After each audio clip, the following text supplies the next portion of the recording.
Born into a commoner family in the world of Doloa, I don't crave a legendary martial soul, just the awakening of spirit power. My only desire is to become a soul master, reach the rank of soul ancestor with a 1,000-year ring, and found my own clan in Mano City. As I strike the glowing metal in my father's blacksmith shop, sweat soaks my clothes and my mind drifts to the awakening ritual. I know only blacksmith blood runs through my veins, but I pray for at least one level of spirit power, just one to change my family's fate. My father, Thomas, calls for me to leave. I land the final blow, and the wheels of destiny begin to turn. The finished tool shines with exceptional purity, reflecting my father's pride before he plunges it into water, causing a deafening hiss and a cloud of steam. I wipe myself down with the towel he offers and put on new clothes, feeling that today the definitive line of my life will be drawn. Thomas tries to calm my nerves, suggesting that being a blacksmith isn't a bad future, but I only smile. Could I really settle for being a mere human on this continent as I arrive at the Spirit Hall branch? I see children coming out pale and defeated until an official calls us to enter the Awakening Hall. I enter a special room where an imposing man stands dressed in the Spirit Hall uniform.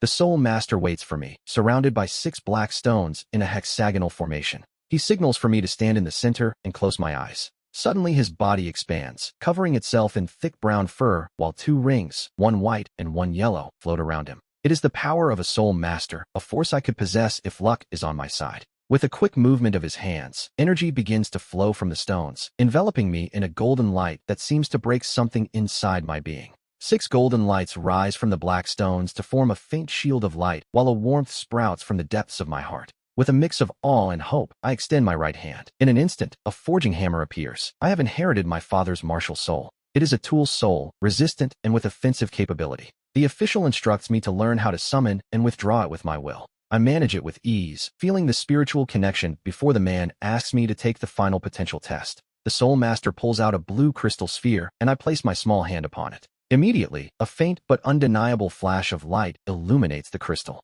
Innate Spirit Power Level 2, a rarity for a tool-type soul, which rarely possesses any energy at all. After receiving instructions to register and getting a basic meditation method, I leave the hall with my heart racing. When I get home, the news sparks joy in my mother and siblings, but I'm already mapping out my future. Without the status of a scholarship student, the path will be expensive but necessary to obtain my first ring. Entering the Soul Master Academy is the only key to making progress. Only there will I receive help to hunt my first spirit beast. I know that even the weakest 10-year-old beast would overpower a normal adult. Facing them on my own would be suicide. My goal is clear. Obtain that first ring and aim for the second one to be at the 100-year level. To become a great warrior capable of protecting my family. The next day, my father uses a lifetime of savings to enroll me. Professor Mason welcomes me with a kind smile, oblivious to class differences. After filing my papers and paying tuition, I choose not to live at the academy to save money and help at the forge. Years pass between books and hammer blows until I reach the 4th grade of primary academy. One day, waking from my meditation, a spark of triumph shines in my eyes. I have finally reached level 10.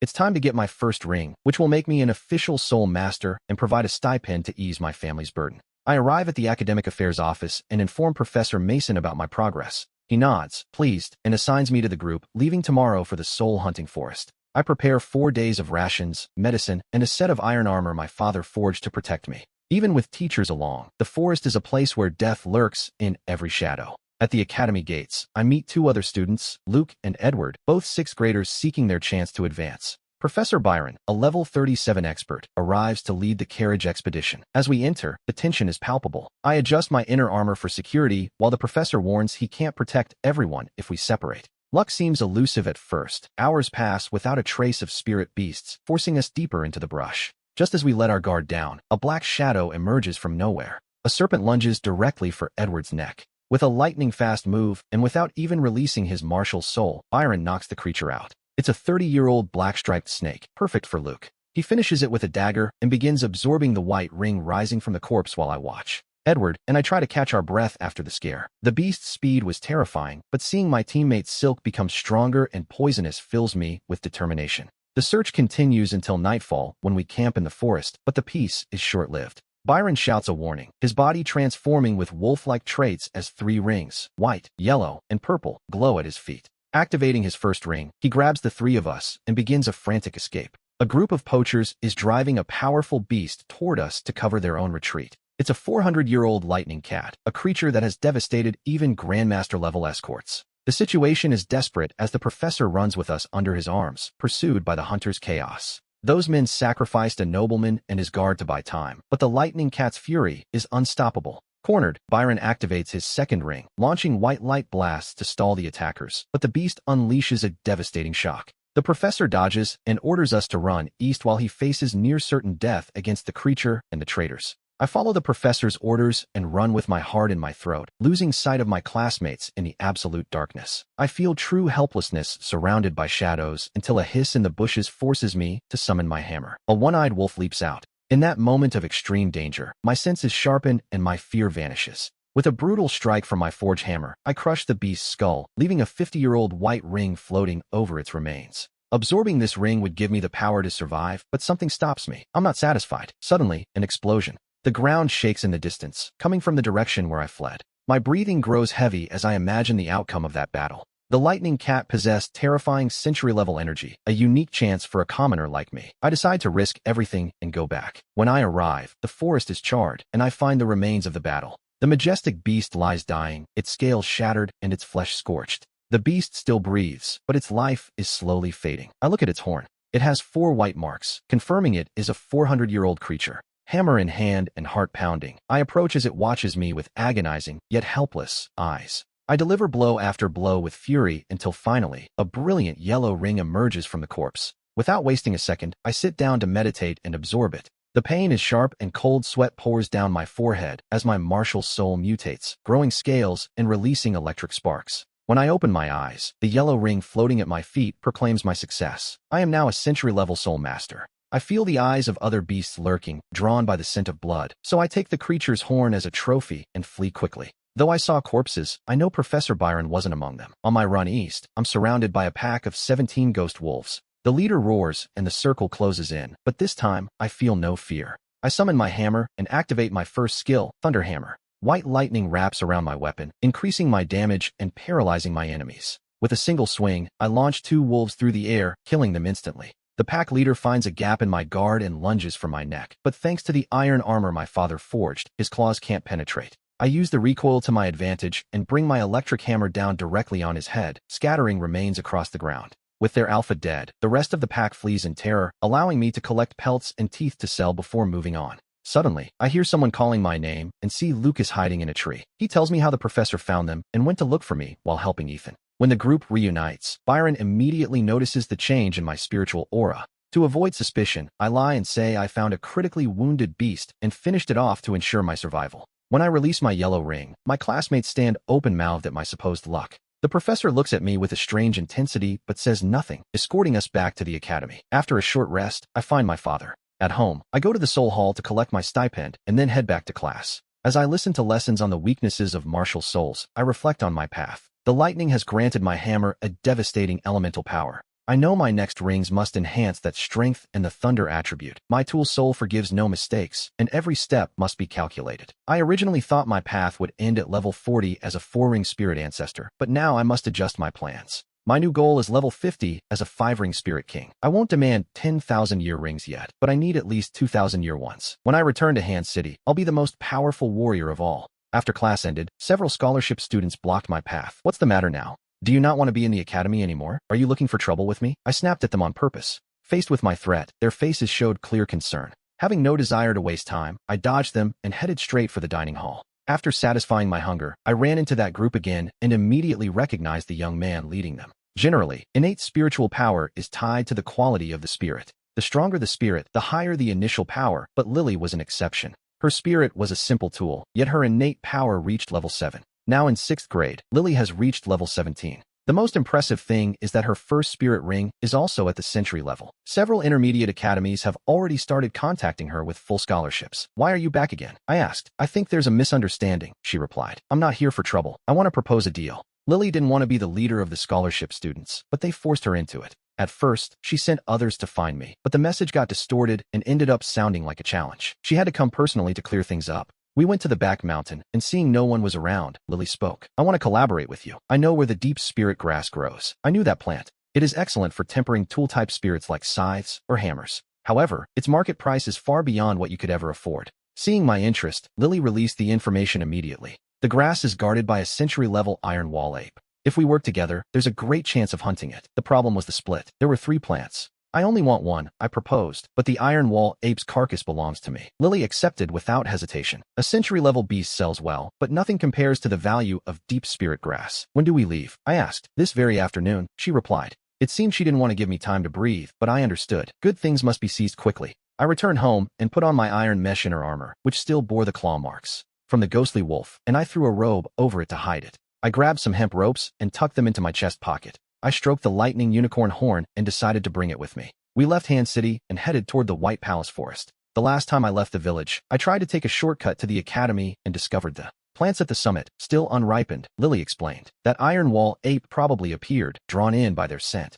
As she spoke, we spotted a merchant caravan in the distance. This was a problem. We should circle around the other side, she suggested. I watched both sides cautiously. The caravan had 12 carriages and, at most, a single-ring spirit master as an escort. However, I sensed 3 fluctuations of spiritual power. On the bandit side, I felt 4. If it were a normal cargo transport, it wouldn't attract so many spirit masters. Avoiding trouble is always the best option. We hid our presence and circled the forest from the opposite flank. It wasn't until sunset that we spotted the summit Lily was talking about. The deep spirit grass would fully ripen tonight after absorbing the last trace of moonlight. I stayed silent behind a massive rock next to Lily. The full moon shone cold and pure. The moment the grass was touched by the light, it emitted a soft, white glow. At that moment, the iron wall ape's full attention was on the plant. Now, I shouted. As I summoned my spirit, my ring glowed with an intense yellow. Out of the corner of my eye, I saw Lily's spirit. With the boost from her century-level ring, her voice had changed drastically. The hilt was black, and the blade was long and sharp. Activating her first skill, a frozen flash erupted from the blade as she launched a fierce slash.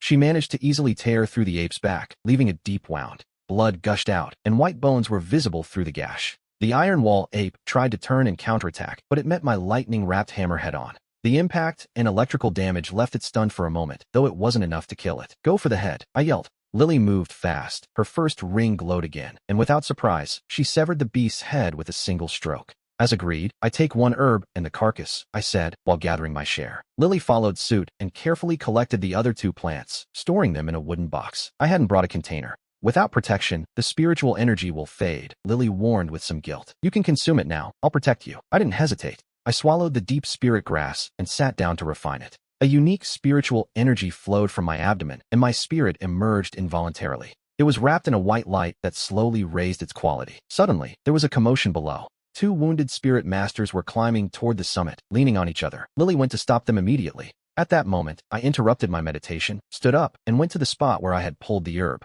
I pulled the unicorn horn from my chest pocket and dug with force. I found a pearl that looked like a drop of dew. I hid it before anyone noticed. Then I took the ape's head and tucked the pearl inside. To avoid suspicion, I tied the carcass with hemp ropes and hoisted it onto my back. I'm done absorbing the ring. Let's go, I said, giving Lily an excuse for the newcomers. Seeing the carcass on my back, the 2 men understood immediately. It made sense why the girl stopped them. Her partner was in the middle of absorbing a ring. Lily caught my hint. We couldn't reveal the herb's existence, but I couldn't have refined it that fast anyway. Better leave through the other side. There are bandits outside, I warned. Could you do us a favor? Tell the Wind and Snow Trade Guild in Han City. They'll reward you. If we don't run into the bandits, maybe we will, I replied. We both had treasures on us and wanted to get out of that dangerous place fast. Luckily, or perhaps because of the detours we took, we avoided the thieves. As the sun rose in the morning, we reached Han City safely. Coming to the guild with me? Lily asked. She just wanted to refine her 2 plants to improve her spirit and level up. You go? I'll head out on my own. Before parting, I pulled the deep spirit dew from the ape's head with a smirk. Lily clearly hadn't studied enough. In the roots of the deep spirit grass, there is a small probability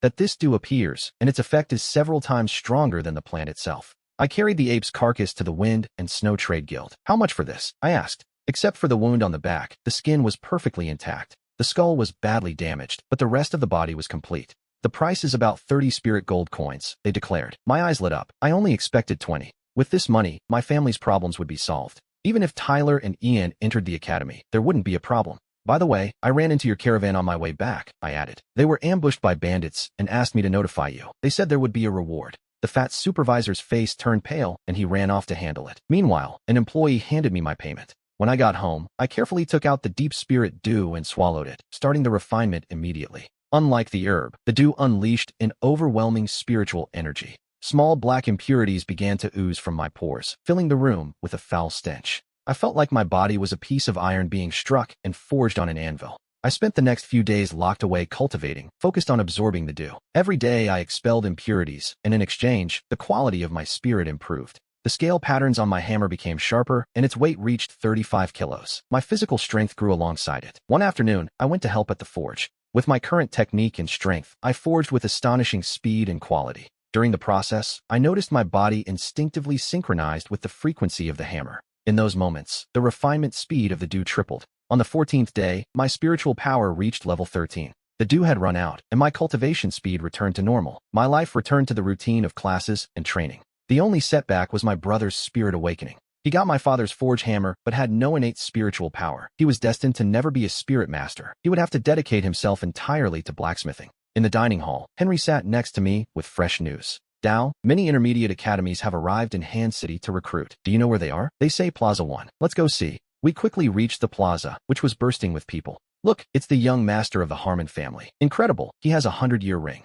Look over there, a student from Hand Academy has one too. He has 2 rings. He's a spirit grandmaster. Hearing the commotion, Henry was anxious to get inside. But with his build, every time he tried to enter, the crowd spat him right back out. I had to take his hand and force a path to the center. Several intermediate academies were there. Then I heard a familiar voice. It was Lily, accompanied by a girl her age. Lily asked if I could do her a favor and explain the situation. Because of her level, she had already passed the test for the Ivy Spirit Master Academy. But only by obtaining an excellent rating would she get a full scholarship. Her friend was looking for the same thing. The professors from Ivy gave them an extra challenge. Find a third student of level 15 or lower for a 3-on-3 combat match. If I pass the test with you, will I get a scholarship too? I asked. I'll go ask, she replied excitedly. Shortly after, Lily came back jumping. The professor accepted. Come with us. I joined them, and we introduced ourselves quickly to coordinate. Tyler, level 13 Battle Spirit Master, Forge Hammer Spirit, Frontal Attack. Sarah, level 16 Battle Spirit Master, Swift Rat Spirit. My strength is speed. Lily, level 18 Battle Spirit Master, Scythe Spirit, Long Range Attacks or Close Range Bursts.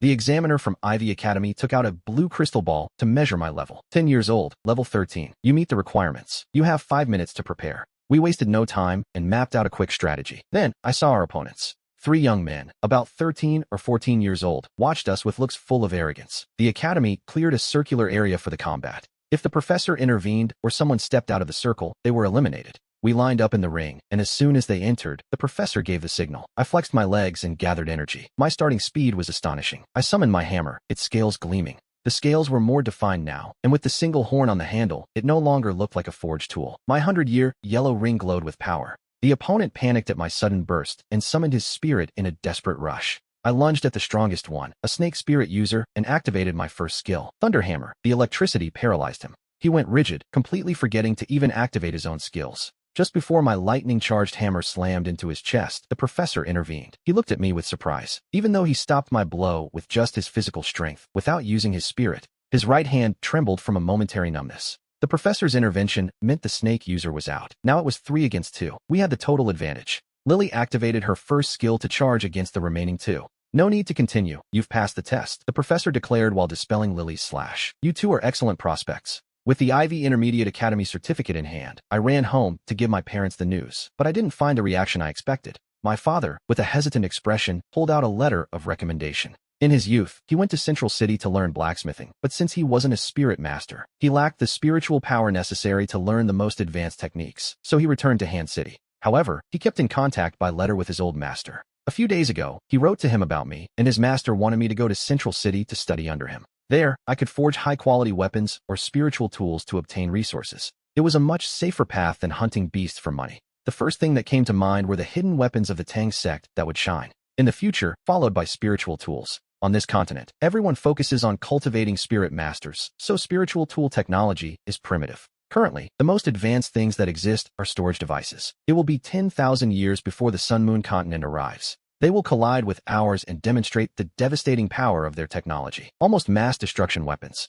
If it weren't for Shrek Academy sending their elite spirit masters, the balance of that war would have tipped toward the Sun-Moon Empire. Only then did the 3 great empires begin to value these tools. I didn't hesitate long. I set aside the Ivy Academy certificate and chose the letter of recommendation. However, going from the north of the Haven Empire to the south of the Star Empire would be a very long journey. My father wanted to give me all the family savings, but I refused. I thought about joining a caravan as an escort to get there. That way I could travel safely and earn some money. The next day, I processed my withdrawal from the academy and went to the Snowwind Guild. I want to accept an escort mission, I said. Are you a spirit master? Let me register you, the clerk replied. I gave my level honestly. Do you have a preference? He asked. There are missions to Central City. A request appeared to escort medical supplies that required a spirit master. I checked the info. 2 gold spirit coins. A decent reward. Fine, I accept, I said. After packing my things and leaving a farewell note in my room, I returned to the Snowwind Trade Guild. The caravan leader was a man in his 30s who, upon seeing me, couldn't hide a small look of surprise. He didn't expect a mere boy. However, his respect didn't diminish one bit. Spirit Master, the caravan is ready. Please follow me, he said. There were 15 carriages, each guarded by a robust man. The leader pointed to the most elegant carriage at the front. Master, this is your place. Without any shyness, I entered and lay back on the soft divan. After 7 days of peaceful travel, the leader driving the carriage suddenly spoke. Spirit Master, I fear these next few days will have to depend on you. Has something happened? I asked. The next stretch has no nearby towns. We'll have to camp in the open. If danger arises, we'll need your help. It's my duty, I replied. As evening fell, the carriages grouped together and the men divided into guard shifts. Even though it wasn't my turn to stand guard, I found it impossible to sleep deeply. I had to stay alert. As a spirit master, my senses surpassed those of an ordinary human. In the stillness of the night, I caught a subtle sound. The galloping of horses, still far off, perhaps several kilometers away. I stepped out of the carriage with a tense face, fixing my gaze on the darkness. Spirit Master, is something wrong? The leader asked. A group on horseback is approaching our position. From the sound, I could pinpoint their number. 17 mounts. If each one carried a rider, there were 17 men. The leader immediately woke those sleeping. Shortly after, the bandits appeared. Ha ha ha. Brother, this is a fat prize. With this much cargo, we'll get a good price. I hope there's also a woman for us to have some fun with, exclaimed a bald giant with a bare chest, showing a scar that ran from his cheek down to his abdomen. He rested his large machete on his shoulder with total arrogance. Leave the carriages and hand over your riches. Out of respect for the Snowwind Guild, I'll spare your lives, the bald man roared. I could feel the fluctuations of spiritual power in him. He was the only spirit master in the group. Leader, if I manage to contain the boss, can you handle the rest? I asked him. Upon receiving an affirmative answer, I burst into motion, summoning my forging hammer. Now, the men of the caravan charged in unison. The bald giant stood stunned for a second, but his expression quickly turned to pure fury. I gave you a chance, and you chose death. His body grew more robust, reaching 2 meters in height, as thick fur sprouted all over him. 2 white soul rings emerged beneath his feet. Despite the transformation, I felt no fear. My soul ring was a century-old type, and the attributes it granted me far surpassed his. The giant's 2 10-year rings glowed with a white light. Strength increase, defense increase. He unleashed a brutal slash with his machete that collided against my hammer. Their strengths were evenly matched, so the quality of the weapons decided the encounter. Although the bald man's fur blocked the electric sparks from the hammer, the blade of the machete splintered on impact. Cracks spread rapidly until the weapon exploded into pieces. The giant let go of the hilt and lunged his claws toward my head. I ducked, dodging the attack, and with a fluid movement, I struck his horse's front legs with my forging hammer. The animal whinnied and fell to the ground, causing the bald man to lose his balance. His eyes, the size of pigeon eggs, dilated as he saw the hammer head heading straight for his face. The impact was devastating. His skull fractured, and a whitish fluid seeped from his ears. Seeing their leader die, the rest of the bandits lost their fighting spirit and tried to flee. But the men of the caravan were experts and brought down their mounts. I searched the giant's body and found 3 bags of money that weighed considerably. Meanwhile, the combat ended. Only a few bandits managed to escape. The leader approached with about 10 more bags. Spirit Master, thank you for everything. We recovered this from the bandits. Just as I was thinking about how to ask for my share, he handed it to me. I wasn't greedy. I took the gold spirit coins and left the rest. Distribute the remainder among the men, I said. Except for that encounter, the rest of the trip passed without major incident. Spirit Master, ahead is Maple Leaf Town. Tonight we can rest in an inn, the caravan leader announced. After assigning me a room, he went to secure the merchandise. I collapsed onto the bed and sleep overcame me quickly, but in this world, you must never lower your guard. Sure enough, at midnight, violent screams outside the inn woke me. I recognized the leader's voice. Going down to the first floor, I saw several leaders from different caravans arguing heatedly. My leader whispered the situation. One caravan had lost an important cargo and suspected another had stolen it. They wanted to inspect the carriages. Our cargo was only basic supplies, so he didn't mind, but the others flatly refused to show their goods. I noticed several fluctuations of soul power in the air. It was clear each group had its own soul masters. The question was whether they would come to blows. The leader of the robbed caravan looked at his escort. Don't think I'm afraid because you're many. I'll check that cargo. A middle-aged soul master stood up, revealing a configuration of 2 yellow rings. The other leaders looked at each other and ordered their escorts to do the same. The hall filled with the glow of white and yellow rings. The tension was unbearable. Then, a 3-ring soul ancestor decided to teach them a lesson. He activated his 2nd and 3rd rings simultaneously. A spear appeared in his hand, overflowing with power. The tip erupted in a blinding flash as he charged toward a 2-ring Grand Soul Master. I grabbed the leader and backed away toward the exit. Just when I thought the 3-ring Soul Ancestor would crush the other with a devastating blow, A scale-covered claw emerged from the darkness and caught the spear tip with a bare hand. Everyone present stood paralyzed with shock. The owner of the claw was a man with a pale, sickly face wearing a grotesque smile, revealing 2 rows of razor-sharp teeth. It was the first time I felt such a freezing chill coming from a soul master. The scaled claw squeezed hard, and the 3-ring ancestor flew toward him, out of control. With his other hand, the stranger lunged with his sharp talons. Before the warrior could react, the claws pierced his abdomen, ripping out his intestines in a bloody mess. The man let out a soul-shattering scream, but the attacker seemed to delight in the sound,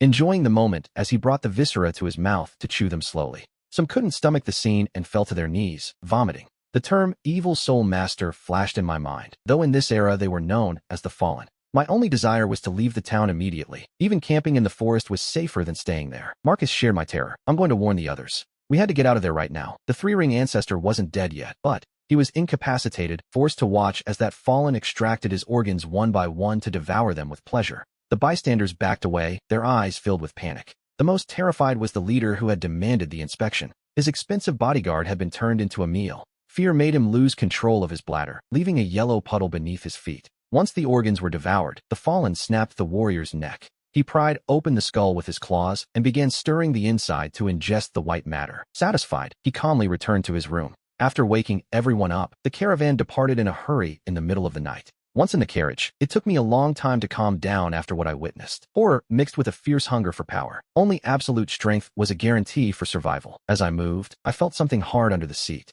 Checking it, I saw the lining had been slashed and someone had hidden a small iron box there. A possibility occurred to me. Could this be the missing cargo? But why put it in my carriage if someone had stolen it successfully? Why not just take it? I tried to open the box, but it wouldn't budge even a millimeter. I thought about hitting it with the hammer, but I was afraid of damaging the contents or drawing attention. Through the window, I saw that the other caravans were also fleeing. Upon leaving the town, most dispersed, but one of them began to follow the Snow Wind's caravan. At first, the men felt relieved to have company, but I kept my guard up. At that moment, the leader of the other caravan approached Marcus to chat. Leader Marcus, don't worry, our cargo is just basic supplies. If there's trouble, we'll just dump it, and that's it. What surprises me is that you, carrying only grain, hired a 2-ring Great Soul Master. It doesn't seem profitable. Mr. Kern is a Soul Master trained by our guild, not a simple mercenary, Leader Marcus replied. Suddenly, the other leader smashed a cup against his mount, and his men revealed their true colors. They pulled out machetes hidden in the fodder. Leader Marcus, I won't beat around the bush. Hand over what you have. We have nothing. We couldn't have stolen anything from a 3-ring ancestor. Marcus shouted. I know you didn't steal it.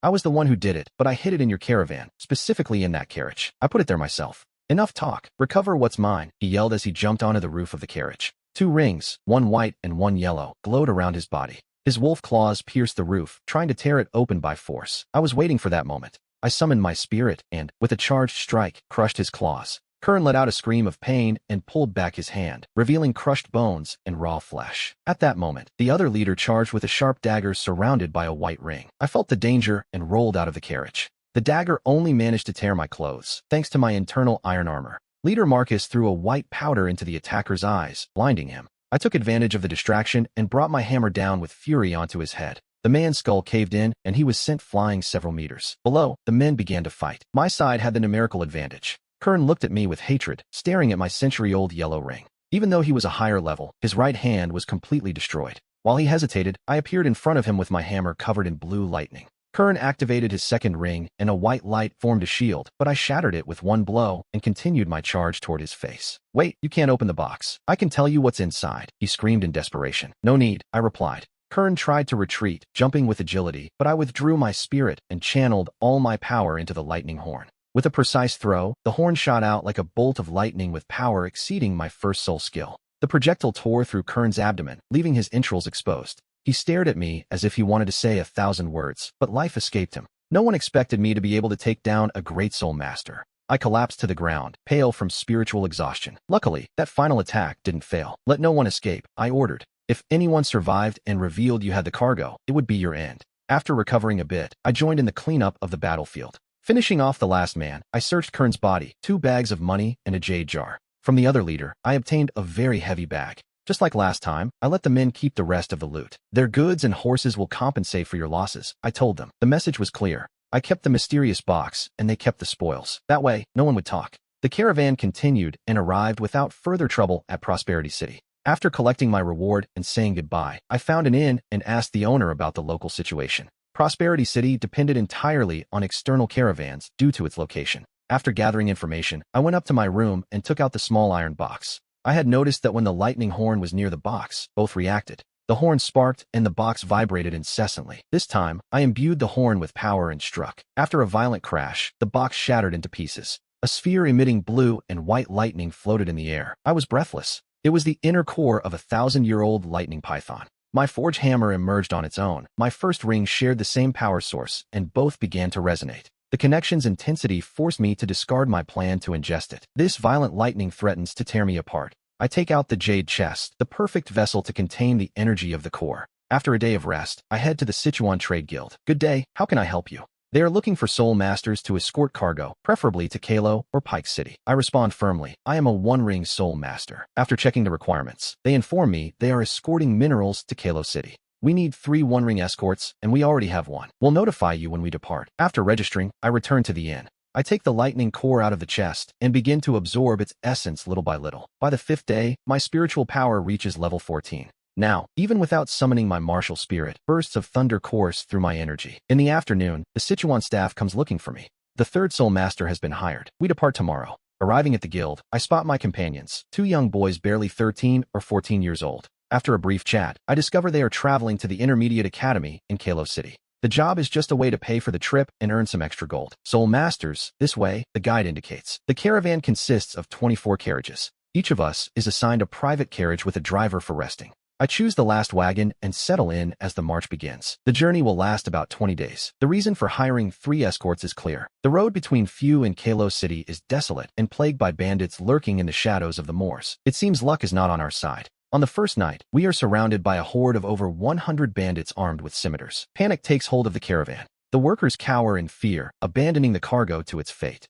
The faces of the 2 young masters turn pale, paralyzed by indecision. The fat merchant, trembling, approaches the bandit leader with a forced and pathetic smile. Sir, tell us what you need. We will do anything. The leader is a robust, weathered man with a scarred torso and a large ringed saber in hand. Leave the goods and everything of value. If you please me, maybe I'll let you live, he bellows with contempt. The merchant tries to play his last card, but we have 3 soul masters with us. Do you think that scares me? Our 1st and 2nd in command are also soul masters, the leader mocks. The merchant loses all hope and looks at me, searching for salvation. The bandits' eyes scan the group, lingering on me for a few extra seconds. Just 3 brats. Be smart and surrender before I make you suffer. I look around. The others are consumed by terror. I can't count on them. You don't believe me, says the leader, whose spiritual pressure exceeds the boys and has an extra ring. He's enjoying this. But then, I summon my martial spirit. A burst of lightning erupts from my right hand as my forge hammer appears wrapped in a yellow ring. The atmosphere tenses instantly. Are you sure you want to do this? Then they will pay the price for your arrogance, the leader sentences. He points his saber toward the civilians, and his men prepare for the massacre. Only one order remains before the ground turns red. Wait, master, the merchant screams. There are too many, and there are losses. The guild will compensate you. I pretend to hesitate for a moment. A scrawny bandit takes advantage of the distraction to attack me from behind. A 10-year white ring glows at his feet. I was waiting for you, I exclaim. My eyes flash, and the forge hammer charges with electricity. The 2nd in command uses a speed technique, but I predict his trajectory with surgical precision. A dry, devastating blow shatters his head in an instant. Blood and remains scatter across the ground. Get them, the bandits scream as they charge en masse. I don't waste time trying to save the unsavable. The numerical difference is overwhelming, and the quality of the caravan members is 0. Even if I killed the leader, the others would already be dead. Could I protect 24 carriages all by myself? No, I choose the most pragmatic option, survival. I grab a horse and gallop into the darkness. The leader doesn't dare pursue me. Seeing his 2nd in command die in one hit has left him hesitant. As I flee, my mind works at 1,000 miles per hour. Arriving at Sterling City as a simple one-ring master is suicide, especially carrying a treasure like the lightning core that others could detect. I need a refuge. I need to reach level 20 and obtain my 2nd ring before moving on. After riding all night, I arrive at a city by noon. I'm in Dragonheart City, within the Gyul Kingdom and near the Great Stardoff Forest. It's a prosperous place, but the prices are exorbitant. In the furthest corner of the slums, I rent a small wooden shack for 5 silver coins. More than shelter, I need to eat well. I look for a butcher shop specializing in spirit beasts. What are you looking for, sir? Lightning-type beast meat, preferably from a lightning python. I request. Any specific age? 100-year-old would be fine. You're in luck. A group of hunters brought one in 2 days ago. 10 gold coins for half a kilo. I buy a kilo and a clay pot. I prepare a hearty stew, and as I eat, I feel the heat course through my veins, activating the core's residual energy. I sit to meditate on my bed. The absorption efficiency has grown exponentially. It seems my body and the core have reached a perfect harmony. Without even summoning it, the forge hammer appears before me, vibrating in sync with the lightning emanating from my skin. A spectral silhouette of a lightning python materializes behind my back. An indescribable pain shoots through my bones as the image becomes clearer and more powerful. Just when I feel I'm about to lose consciousness and want to break the trance, the silhouette opens. Its jaws and the core flies directly into my interior. I snap my eyes open. The visions vanish, but the power is real. My physical strength has increased, and my spiritual energy is saturated with electricity. I've jumped 2 levels at once. I'm now level 16. I immerse myself completely in training, fueled by the meat and the core. My improvement speed is amazing, but the constant aroma of my stews starts attracting unwanted attention in the slums. One day, after cooking, violent knocks echo at my door. When I open it, I run into 5 burly men. Who are these guys? We're neighbors. We thought you wouldn't mind sharing some meat, the leader says in a thuggish tone, trying to force his way in. In one fluid motion, I grab his wrist and apply pressure. I have nothing to do with this. I just came to fill space. The subordinates shout, seeing their boss subdued. Soul Master, forgive us, we didn't know. Hearing his men's pleas, the leader silently curses his luck. Knowing I'm a Soul Master, his arrogance vanishes completely. This is just a warning. Get out and don't come back, I sentence coldly. The henchmen flee in terror, but the leader stays behind with a doubtful expression, debating internally. Are you still here? Do you want me to throw you out myself?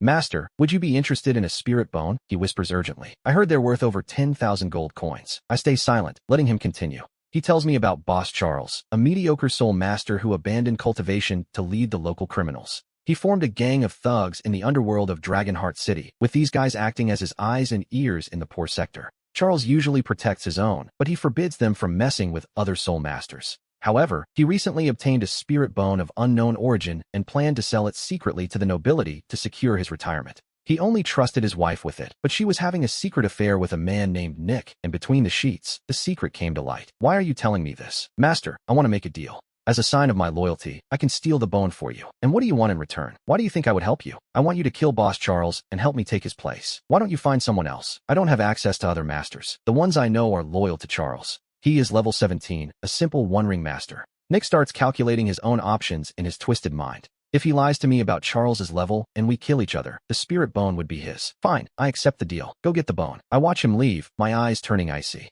If he returns with a fake bone, he won't live to tell the tale. And if it's real, I shouldn't trust him fully either. I decide to follow him from the shadows. Charles is a real Soul Master. It's impossible for him to ignore the value of such a treasure or allow a guy like Nick to snatch it away from him so easily. Meanwhile, Nick runs excitedly, imagining his future as the new boss, until he arrives at Charles's mansion and regains his composure, slipping through a side door. A refined, slightly plump woman applies makeup before a mirror when she feels familiar hands. How bold. What are you doing here in broad daylight? Didn't you say you'd find a stranger to take care of Charles? But before they can continue, a sinister figure appears in the doorway. It is a skinny man with weathered skin and a ruthless gaze. Well, a treacherous fox and unfaithful servant. Boss, I got the wrong room. Nick stammers. Do you think I'm an idiot? Trembling, the woman asks why he didn't intervene sooner. For your brother? Did you think the spirit bone was real? It was all a ruse to expose the traitors. Your brother is already on his way into a trap, and now I'm sending you to join him. 2 white rings appear beneath Charles as his teeth transform into fangs that tear the woman's throat. I witness the bloody scene from the shadows. Charles's words have cracks in them.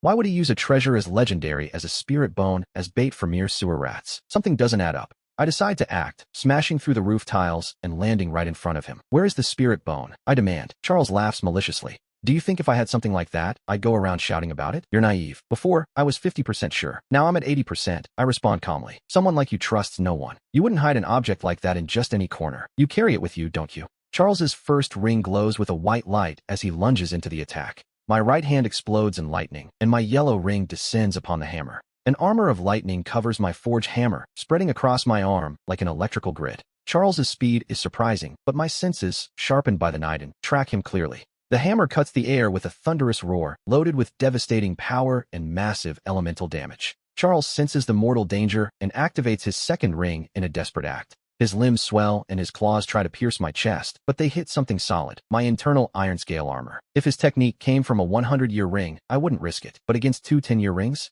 My protection, reinforced with iron essence, is impenetrable. The lightning hammer descends then, completely unobstructed. With a single blow, Boss Charles's head exploded into pieces. The lightning expanded, destroying his body until it was nothing but charred remains. I looked at my right arm covered in lightning armor and tried switching the hammer to my left arm. Just as I expected, the armor vanished from one side to cover the other instantly. After withdrawing my martial spirit, I began to search the corpse. Amidst the chaos, I spotted a ring on his index finger. My heart raced, a spirit storage device. By infusing my mental strength, I saw inside. 1 cubic meter was more than enough. There it was, an iron box emanating a subtle fluctuation of spiritual power. As I opened it, my breathing became heavy and erratic. It was a right leg bone. Its dark color gave off a sensation of absolute heaviness. Without hesitation, I sat down to meditate and absorb it. I knew the place was dangerous, but only by integrating it would it truly be mine. A sharp, increasingly intense pain shot through my leg. I tensed every nerve, warning myself that I had to endure. If I gave up now, I'd lose my leg and my life's greatest opportunity. Sweat soaked my clothes until the pain finally stopped.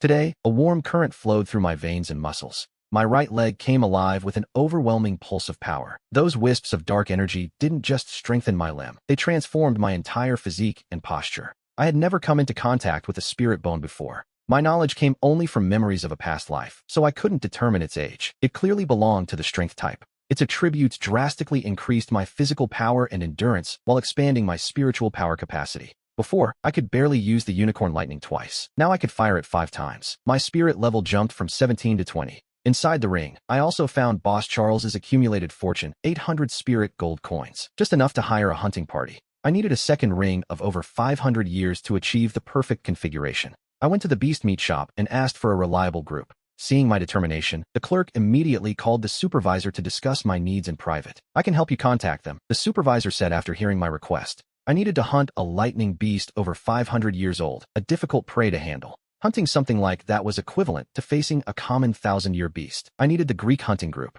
It had to include at least 1 spirit ancestor with 4 rings. The price wouldn't be low. Only when I put 500 gold coins on the table did the supervisor accept, telling me to meet in 3 days. Instead of returning to my cabin to rest, I decided I needed a battle to familiarize myself with my new, improved body. I completed my registration at the great dueling arena of Dragonstar City. Soon, the announcer enthusiastically introduced the match. "Ladies and gentlemen, let's welcome our warriors." To my left, Spirit Master Tyler, wielder of the Iron Hammer. And to my right, Master Hugo with his Demon Wolf spirit. The atmosphere was electric. Hugo was on a 3-win streak. Hugo stood there confidently, and many bet on his 4th victory. "Who is this Tyler guy?" they whispered, seeing my mask. The referee signaled, and the duel began. Hugo immediately entered his spirit possession phase. Black fur, sharp claws, and prominent fangs that inspired terror. With a single motion in the air, I made lightning materialize into my great mallet. Hugo stood stunned for a second, looking at the referee, confused by the nature of my weapon. "Are you telling me this is an iron hammer?" Hugo exclaimed. The referee checked the data and confirmed that was indeed my martial spirit. But getting distracted in a duel is a fatal mistake. By the time Hugo reacted, I was already right in front of him. He used his Demon Wolf leap skill to dodge by barely 5 meters. As the blow missed, I flexed my legs and launched myself with terrifying speed. Hugo countered, trying to read my trajectory, planning a fierce counterattack after dodging me. What he didn't expect was for my mallet to correct its course midair, following his movement with lethal precision. The mallet slammed directly into Hugo's chest. The brute force slammed him against the ground, making him bounce violently before he lay motionless to the side. Hugo spat out blood, his gaze vacant and his spirit broken. It was obvious he was gravely injured. The audience's silence was broken by a sudden roar. After recovering from his shock, the referee declared, "The duel is over. Victory for Tyler." With 10 gold coins in my pocket and a smile under my mask, I went back to meditate. When the time was up, I returned to the supervisor's office. A man was waiting there, his mere presence radiating overwhelming power. "I've accepted the mission, but it will cost an extra 100 coins, he declared in a raspy voice. I frowned at the budget increase, but then the man added, "I guarantee the prey will be over 600 years old." That changed everything. I paid the extra fee and agreed to leave immediately. His team was already prepared. Hours later, we arrived at the Great Star Forest. As we crossed the threshold, a primitive aura made my skin crawl and accelerated my spirit flow. The tension kept me alert to every single movement. The leader, Zen, pulled out a special powder to scatter over the group. "Don't underestimate it. Each bag costs several gold coins," he warned. That powder, made from high-level beast excrement, kept lesser creatures from bothering us. However, entering a powerful beast territory with that scent was a direct provocation. Suddenly, a deafening roar and the sound of snapping trees made everyone turn pale. "Tyler, get back," Zen ordered. I knew I couldn't help at that level of combat, so I retreated 100 meters. Turning around, I saw the imposing figure of the lightning beast, followed by the hunter's spirit rings glowing with power. Zen summoned his giant bear spirit, transforming into a mass of muscle and brown fur, surrounded by 1 white, 2 yellow, and 1 purple ring. 2 spirit elders followed him. The bearded one used a defensive system with an elephant spirit, while Leo was armed with a long, gem-encrusted staff. The other Grandmasters deployed with their white and yellow rings. The bearded man activated his skills. The bearded man activated his defensive skills to resist the beast's frontal assaults, while Zen and Leo flanked with coordinated attacks. The others distracted the creature, breaking its rhythm. The teamwork was flawless. Soon, the lightning beast was covered in wounds. It roared in fury, thrashing its body, but Zen and Leo didn't yield. Searching for the weak point, the monster's agitation exposed. Zen activated his fourth ring. His already imposing body swelled to an exaggerated size. His muscles beneath the fur looked like solid granite. With a guttural roar, I watched him leap onto the beast's back, pinning it to the ground with colossal strength. Leo activated his third ring, and his staff grew thick as a tree trunk, glowing with a purple radiance. He delivered a brutal blow right to the creature's vital point. Blood erupted from the beast's jaws as it made one last effort, trying to release an electric discharge from its horn to force Zen to let go.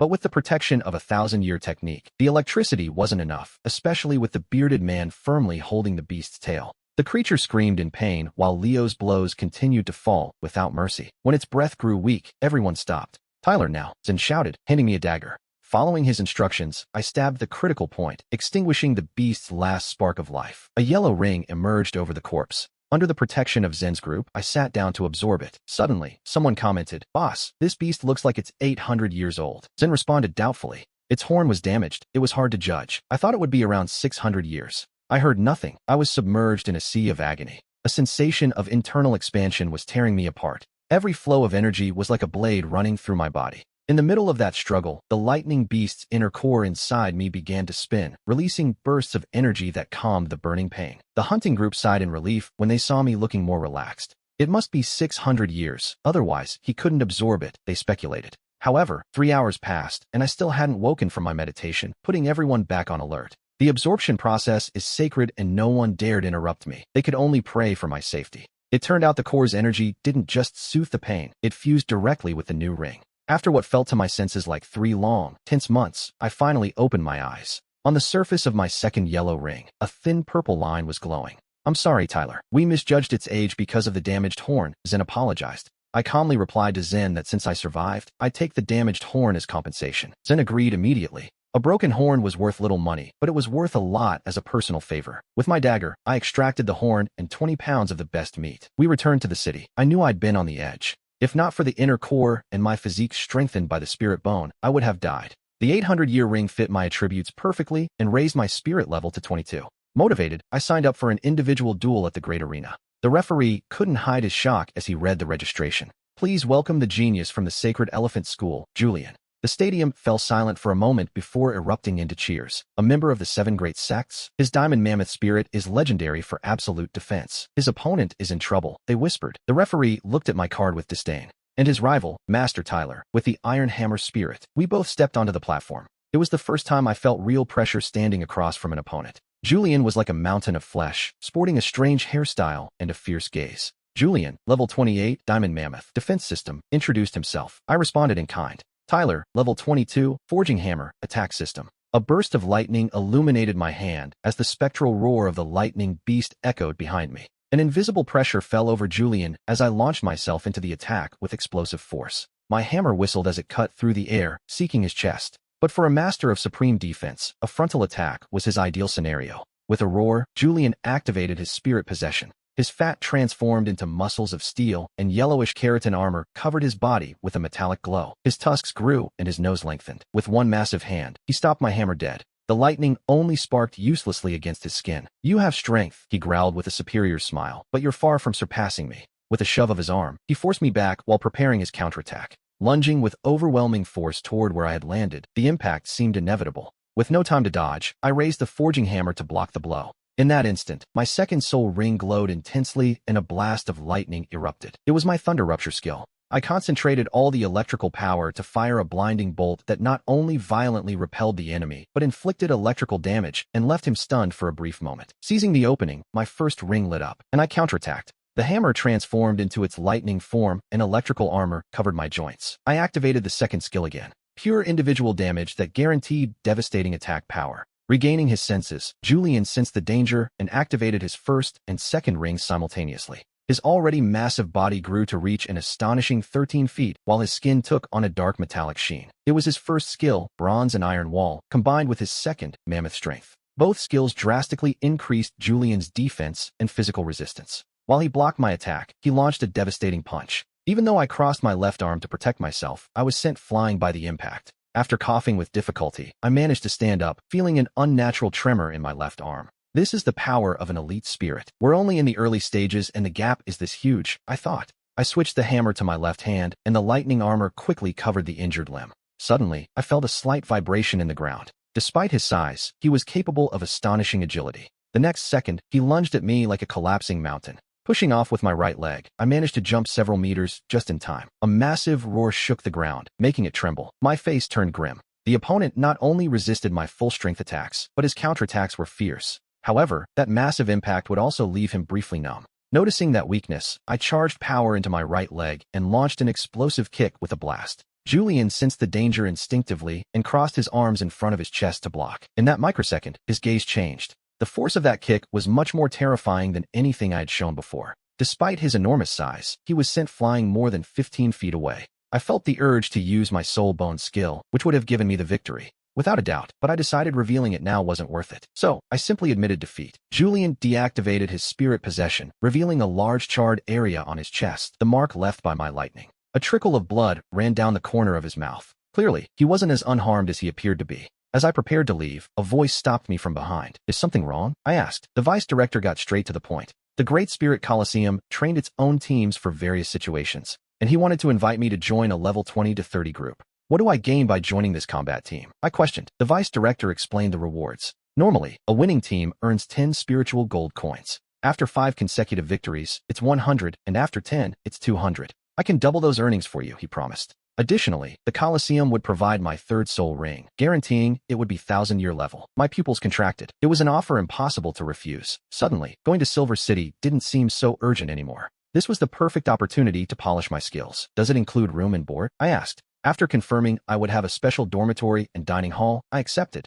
The vice director led me to the dormitories outside the Colosseum, where I met a young man around 17 or 18 years old. He was handsome, with blonde hair and blue eyes that analyzed my every move. Vice Director, is this our new member? The young man asked. This was Dylan, the team captain. They informed me that the team used an official uniform for training and combat. Following his instructions, I saw 3 sets of black combat suits laid out on the bed. The exclusive emblem of the Great Colosseum was embroidered on the chest and back. After changing, I followed Dylan to meet the others, Sophie, the support master, and Chloe, the agility attacker. And then there was me, the new power attack member, replacing the former member, Terry. After a brief greeting, Dylan took me to meet the rest of the group. The other 3 teammates weren't in the dorms, they were at the training field, sparring with each other to get familiar with their combat styles. This practice served to increase their coordination and mutual trust. With 2 power attackers and 1 defender, it was likely that Captain Dylan was a control system master, the brain of the team in charge of dominating the battlefield. The other 3 were Blake with the ghost tiger, Derek with the lightning leopard, and Zion with the mountain tortoise. When they saw me, they stopped training and watched me with eyes full of doubt. This is our new teammate, the captain introduced. I was still in a bad mood. After the brutal encounter with Julian, I couldn't stand their judgmental stares. Come test me, I said, walking toward the combat area and provoking them with a gesture. Perfect, let's see what you've got, they replied. Blake, with his ghost tiger spirit, stepped forward with arrogance. After the captain, he had the highest spirit power level in the group. He immediately entered his possession state. His slender hands transformed into tiger claws, and his body became robust and fierce under his combat suit. 2 soul rings, 1 white and 1 yellow, appeared beneath his feet. In response, my right palm exploded with blue and white lightning, materializing the forging hammer surrounded by arcs. 2 yellow century-level rings floated around me as electricity crackled through the air. Blake activated both skills at once, lunging on all 4s and appearing in front of me in less than 3 seconds. His sharp claws aimed for my chest and head, convinced he was in control, unaware my hammer was already positioned between us. My second ring glowed, and the forging hammer concentrated all surrounding electricity, releasing a blinding flash that repelled Blake by force, leaving him stunned. When the massive mallet, still wrapped in electric sparks, stopped right in front of his face, he didn't even have time to react. You're quite mediocre, I declared. I withdrew my spirit and gave him a shove in the chest. The force was enough to launch him out of the training field, where he was caught by Zion before hitting the ground. Only then did Blake regain his senses, feeling the numbness of the electricity coursing through his body and realizing the power gap. All right, you two, take Blake to the infirmary, the captain ordered. Although Blake was impulsive, he wasn't a bad person, and as teammates, there was no need to take things to the extreme. I nodded, indifferent. The next day, in uniform, I headed to the dining hall. There I saw Dylan and the other 5. Blake's gaze toward me had changed. There was caution, fear, and a hint of envy that was hard to miss. After eating, the 7 of us headed to the training field. The deputy director had scheduled a team match for the following night, so we needed to get to know each other better. We'll do a 3-on-3, the captain proposed, while Sophie, being support, watched from the sidelines. No one objected, as it was the fastest way to integrate. The teams were divided. Zion, Chloe, and I against Dylan, Blake, and Derek. I analyzed the setup. 1 power attack, 1 agility, and 1 defense against the captain's team, which seemed more balanced. Chloe, you handle interfering with the captain. You don't need to eliminate him. Just distract him, I ordered. She sighed in relief. Being an agility type, she feared having to face Dylan's strength directly. Zion, you come with me to the front, I indicated. With both sides in formation, Sophie gave the starting signal. Everyone summoned their spirits and soul rings. Aside from my optimal setup, Zion and Chloe had the standard combination of 1 white and 1 yellow ring. Chloe's spirit was an agile cat, and she quickly vanished from the front to attack from the flank. Dylan's spirit consisted of vines, and 2 yellow rings appeared beneath his feet. Blake and Derek maintained the front formation. Dylan noticed Chloe's movement out of the corner of his eye, but decided to ignore it. His first ring glowed, and 2 thick vines sprouted from the ground towards Zion and me. Blake, in his tiger form, followed the plants closely, ready to strike. Derek, despite being a power attack type, possessed a speed that rivaled an agility master. On the front line, Zion's first ring lit up. The tortoise shell in his hands glowed white, transforming into a massive 6-foot shield to block the frontal assault. However, the vines suddenly changed direction, dodging the shield on both sides. Blake used the shield as a springboard to leap over it.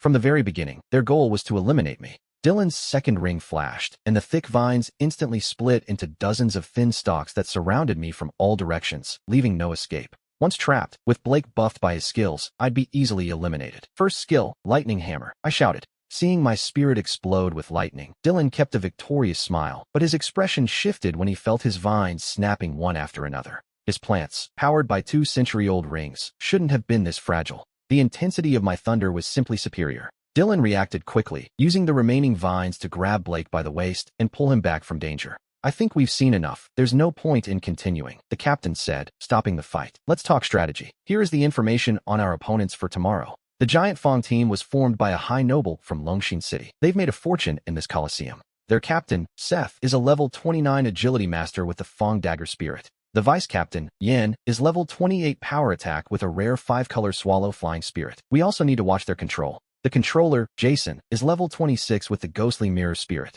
His second skill can create virtual copies of other soul masters with 50% of their power. They usually copy the rival controller, so we must stay alert, Dylan warned. He repeated the details incessantly for 2 days. Just before taking the stage, he emphasized the key points again. Understood, Captain, everyone replied. Under the cheers of the crowd, the Giant Fong team entered the arena dressed in emerald green. They were famous for their 3-win streak and their raw, brutal strength. In a VIP box, the deputy director watched cautiously. Sadora, what chances do you think this team has? Felix has taken too much gold lately. A man sitting in a velvet chair commented on the situation. Don't worry, sir. This time he won't take a single coin, the deputy director assured him. The rival captain, Seth, stood 6 feet tall, but looked somewhat sickly with an unpleasant smile. To his left, the vice captain, Yin, despite being a man, had an almost feminine elegance. To the right was Jason, the controller, with long silver hair and a frigid gaze. Her eyes locked onto me. A strange sense of danger made her uneasy, making her consider changing strategy to use her second skill on me.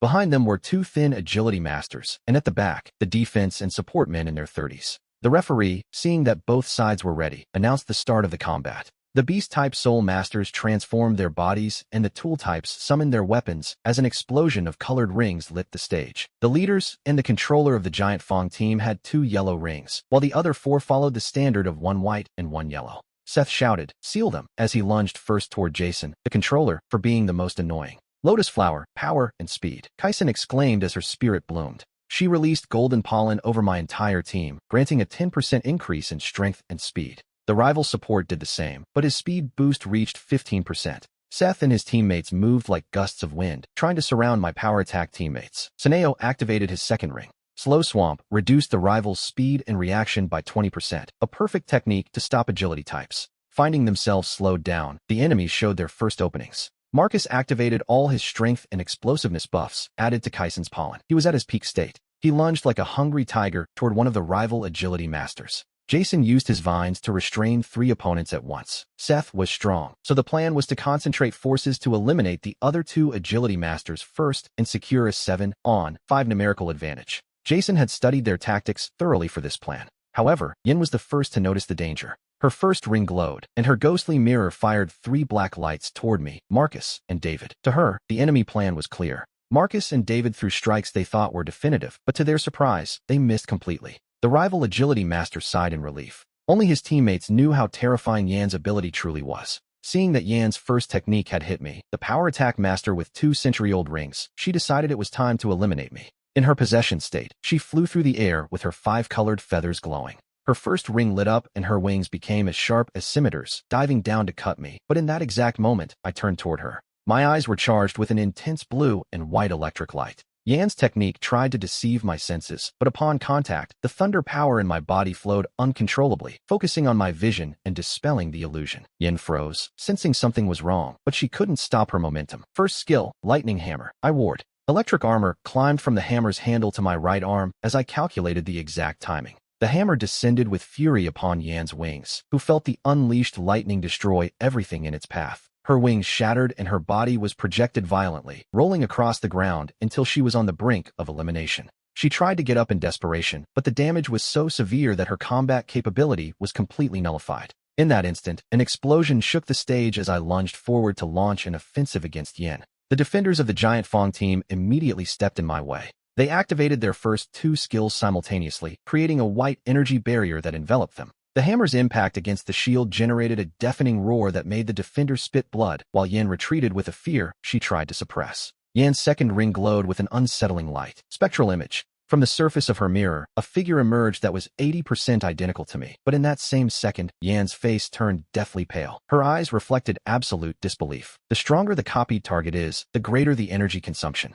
She had never exhausted 90% of her reserves in a single blow, not even against a 3-ring expert. The atmosphere grew tense. The situation worsened for my team, as Sarah had been eliminated by Snake Fong while she was protecting David. Now, Yan's distractions allowed the enemy to pressure my remaining allies with renewed ferocity. Another crash made Snake Fong lose his cool and look back in horror. The spectral image that Yan had summoned with such sacrifice had been reduced to fragments by a single hammer strike. The defender trying to protect him falls unconscious, unable to withstand the brutality of my attack. Now the enemy stalls. In front of me, only a drained controller and a defenseless support remain. Snake Fong tries one last desperate effort, but realizes his buffs have completely vanished. His 4 teammates have already been thrown off the platform. The fate of the match is sealed. Without rushing, I finish off the remaining 3, securing the victory. After the duel, I recall the deputy director's orders. 1 team match every 3 days and constant physical training at the Coliseum facilities. During the next 6 months, I immerse myself in a relentless routine of meditation and physical exercise.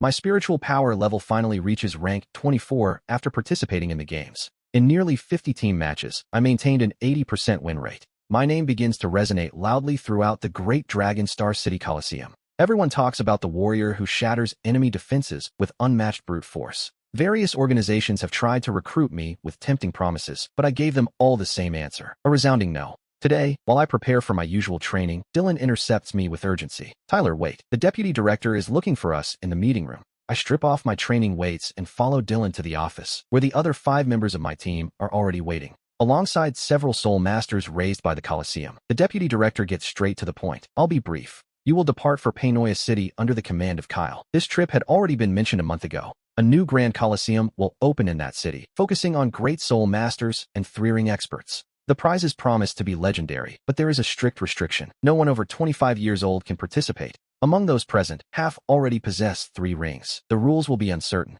Chance will decide if you fight in individual duels, 3-on-3, or the classic 7-on-7 format. The road to Painoia City is long. We leave at dawn tomorrow, Kyle announces as the journey begins. After the meeting, Ryan approaches me and throws an arm around my neck, joking about my training obsession. At 16, he is already a 3-ring expert with an optimal ring configuration and the rare Dark Demon Hawk Soul. He suggests I spend some of my spirit gold coins on entertainment, but I firmly refuse. I know those pleasures are dangerous distractions that can cloud a warrior's judgment. Ryan sighs at my stoic attitude and leaves, letting me finish my day of practice alone. The next day, the carriages depart toward our destination. I share the trip with Ryan, who soon breaks the silence with an intriguing rumor. Do you know what the champion's prize is? A spirit beast egg. I look at him with skepticism, since an egg's value depends entirely on its species. If a common creature hatches, it's worthless, but a dragon lineage is priceless to any clan. A 100-year-old dragon could easily hunt down 10,000-year-old beasts. Ryan explains that since Painoya locals organized the tournament, third place might actually offer better rewards for us. Ryan answers me with another question about the strongest sect, mentioning the Clear Sky School's Breaking Clan. The prize is alchemical medicine they created to directly increase spirit power, though I doubt there's enough for everyone. At nightfall, the group camps around a fire while Kyle studies the maps, estimating we'll arrive in 3 days. Suddenly, the rustling of leaves reveals 7 people emerging from the undergrowth. They look exhausted and disheveled, led by a 40-year-old man protecting 4 youths and 2 small children. Kyle confronts the man as 5 power rings, 1 white, 2 yellow, and 2 purple, emerge to command respect. Beside him, 2 other Colosseum guards release an equally overwhelming spiritual pressure. The man from the unknown group stops dead and releases his own 4 rings to resist the tension. He identifies himself as a member of the Henley family from Painoya City. He explains they were ambushed during a trip and only a few escaped with the young heirs. They beg for permission to follow the Colosseum caravan for protection until they reach the city. The man hands Kyle a metal medallion with a diamond ant emblem, confirming his identity, and Kyle accepts. Despite their obvious exhaustion, the newcomers maintain strict guards throughout the night. The next day, as the convoy moves forward with the refugees in tow, Ryan expresses his doubts. I notice that even while resting, they never let their guard down for a single second. I suspect that while the medallion is authentic, the situation hides something much more complex. I feel malice lurking nearby, but the pursuers seem to retreat upon recognizing the Great Colosseum's insignia. They are clearly avoiding a direct conflict with an organization of such massive magnitude. Entering Painoya City, we part with the refugees, and Kyle leads us to the Colosseum where Director Arthur greets us. Originally, there were 20 teams, but the Spirit Hall has decided to send their own last-minute representatives. It is a universal truth. Any Spirit Hall team is a fearsome opponent in the Continental Tournament. My team, the Iron Squad, must integrate Sam and his companions for the 7-on-7 matches. This means in critical moments, the 2-ring Grandmasters must yield their spots to the 3-ring experts. Director Arthur views the Spirit Hall's participation as a high recognition of the Colosseum's status. With 7 days left, we must synchronize the groups, so Kyle organizes a practice match. It is my team of 7 against 6 temporary masters, including 3 experts where Sam immediately stands out. Possessing the ideal ring configuration, he spreads his dark wings and fixes his gaze on reaching the target. The other masters among the enemy experts are attack and agility types with Shadowcat and Windwolf souls. Their goal is clear: eliminate Dylan or the controller to dismantle your formation before they can react. The Shadowcat master activates his second ring and becomes a bolt of darkness streaking across the field. At the same time, the Windwolf user boosts his claws and speed to the absolute maximum. Karen feels the pressure but doesn't waver, casting her buffs on me and the others before accepting her elimination. "Don't worry about us," she shouts, knowing her sacrifice must allow me to launch a devastating counterattack. I lunged toward the enemy controller while Sam smiled confidently from the air, deploying a tide of black energy. 2 enemy experts flank Dylan, ready for the final blow. He activates his first ring and creates a wall of thick vines to protect himself and gain vital seconds.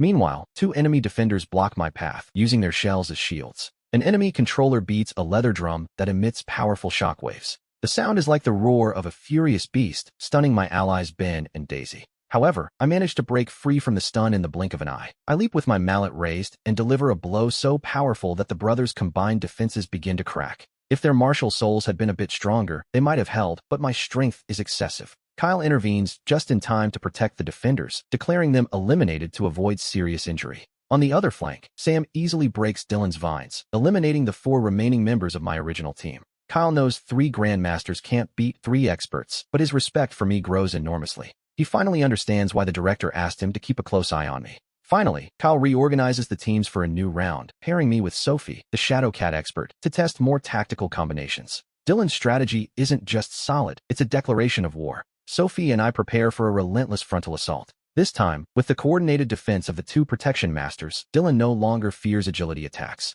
Combat erupts again, and Karen's support skills fall over Sophie and me like a blessing of power. Just as Dylan predicted, Sam and the Windwolf master charge the rear, but hit an impassable wall while the defenders hold firm. Dylan deploys his vines to support me on the front, allowing me to sweep through 5 opponents before Sam can break the blockade. Sam realizes too late that it wasn't the defense that failed before, it's that my mallet is simply too powerful to be contained. After 3 days of grueling tests, Kyle confirms the 7 starters. The 3 level 30 experts are the backbone, followed by Dylan and the Defender brothers, Ben and Bill. The rest will remain as strategic reserves, depending on the opponent. In the meeting room, Kao reveals the rules, which are similar to the Great Continental Tournament. Individual elimination matches by order and 7-on-17 battles. Don't worry about the first rounds, he assures us, explaining that the Soul Hall teams won't enter until the third phase. Of the 20 initial teams, 10 will survive the first knockout round. The second phase will be based on points. Each victory adds 1 point, and losses don't subtract any. Once everyone has faced each other, the 3 teams with the fewest points are out, leaving 5 to join the 3 from the Soul Hall in the finals.